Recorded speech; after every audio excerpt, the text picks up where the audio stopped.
The installation process of ClusterJ is a set of manual steps. First, the setup database must be installed properly in your MySQL server. It's just a download of a .sql backup file. You will create a database in your MySQL server and will restore the backup in that database. After, you need to populate the database with some initial data.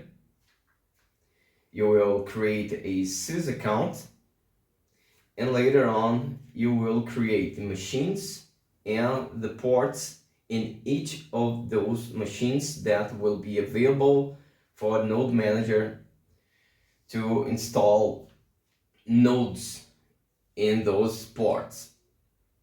After the database is populated, you'll have to download 3.wars. The first one is Account Manager API, which is the set of endpoints responsible for managing the cluster.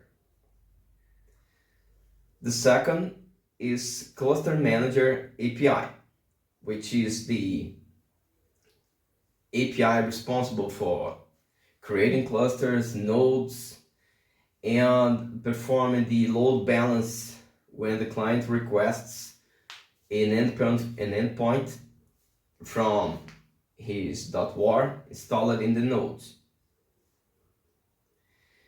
And the last one is Node Manager API, which is the API responsible for managing the nodes in terms of installation. After the steps are done, you have your ClusterJ installation set up and ready to start creating accounts, organizations, clusters, and executing the routing of endpoints. Thank you very much for your attention. Please subscribe to our YouTube channel so we can start to monetize and gather resources to make ClusterJ grow.